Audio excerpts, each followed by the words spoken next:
want to know from Mr. Rahul Gandhi, if 1975 emergency define Congress party's democratic values and doesn't he find a parallel between Srimati Indira Gandhi and Hitler?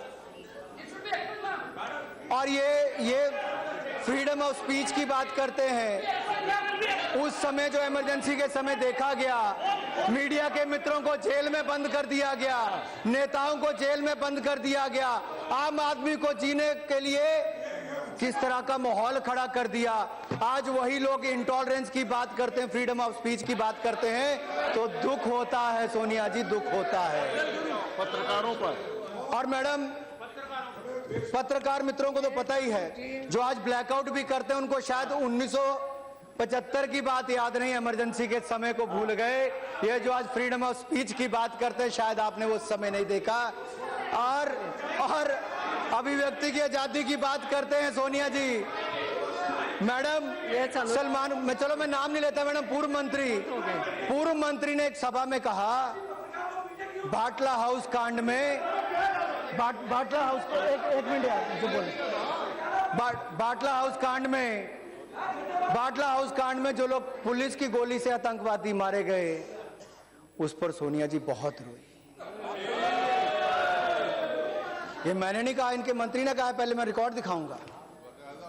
अब मुझे ये पूछना है, क्या inspector ML Sharma जिन्होंने शहादत दी, उनके घर आप गई या नहीं गई, लेकिन दूसरे के नाम पर आंसू जरूर निकाले, ये दिखाता है मैडम। और इसीलिए मैडम, इसीलिए मुझे याद आता है कि जब वो इंस्पेक्टर एमएल शर्मा की बात आती है तो राहुल जी भी उनके यहाँ नहीं जा पाए, लेकिन उनके घर पर गए जिनका आतंकवादी होने का, जिनके ऊपर आरोप ही नहीं लगे बल्कि उनको मार गिराया गया।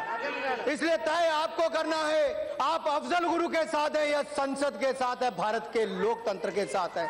अफजल गुरु आपके लिए आतंकवादी है या आपके लिए शहीद है, ये तय आपको करना है। देश आपसे जवाब पूछता है, गांधीवादी विचारधारा होगी या माओवादी विचारधारा का समर्थन करते हो, ये तय करना है मैडम। किसके साथ हो? जो माओवादी सोच को, अलगाववादी सोच को जेएनयू में समर्थन करते हैं, जो भारत के खिलाफ रोज भड़काते हैं, जो भारत के पैसों को खर्च कर उसका खाकर भारत के झंडे को और फौजी के खिलाफ बोलते हैं, आप उन देशद्रोहियों के साथ हो या देशभक्तों के साथ हो। हम राष्ट्रवादी हैं, हम माओवादियों के साथ कभी नहीं है। और इसलिए मैं कहना चाहता हूं, और यही नहीं मैडम, हमारी आपकी कथनी और करनी में अंतर है। आप कहते कुछ है, करते कुछ है, हम उस तरफ नहीं जाते। मैडम, जेएनयू के बाहर पुलिस खड़ी है, मुझे प्रश्न ये पूछना है, क्या जेएनयू के अंदर पुलिस नहीं जा सकती? मेरे मन ही मन में प्रश्न उठ रहा था, जा सकती नहीं जा सकती?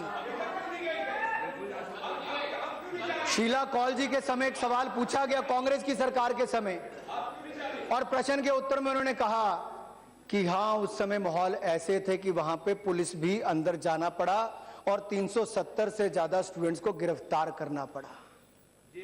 लेकिन आज उसी जेएनयू में अगर कोई देशद्रोह का काम करता है, विद्रोह करता है, कोई विद्रोह करता है, भारत को तोड़ने की, भारत को खत्म करने की बात करता है, तो कोई कारण नहीं पुलिस को रोकना चाहिए। उन देशद्रोहियों, विद्रोह करने वालों के खिलाफ कड़ी से कड़ी कार्रवाई होनी चाहिए। मैडम, अगर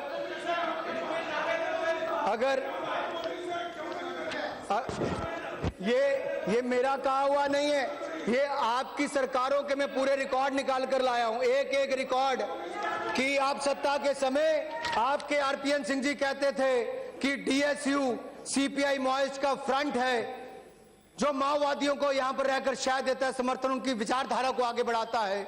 उसी माओवादी विचारधारा को आगे बढ़ाने के लिए राहुल गांधी जी उनके साथ जाकर खड़े होते हैं, तो ये प्रश्न चिन्ह खड़ा करता है।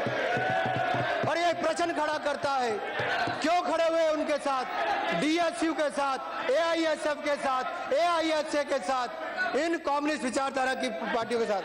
मैडम, देश सवाल पूछ रहा है और बार बार बड़े वाले मैडम देश बार बार सवाल पूछ रहा है कि आखिरकार, और मुझे तो मैडम आश्चर्य इस बात का हुआ, पता नहीं मैडम, पता नहीं राहुल जी सच्चाई जानकर गए थे नहीं जानकर गए थे।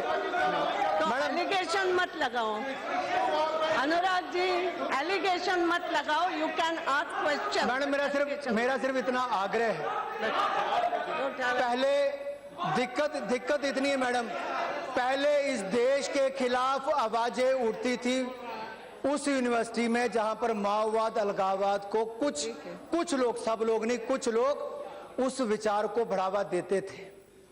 हमें तय ये करना है, हमें माओवाद अलगाववाद को बढ़ावा देने वाले लोगों के साथ खड़े होना चाहिए, नहीं होना चाहिए, या उनके खिलाफ जो बोलते हैं आप उनके खिलाफ आरोप लगाते हैं।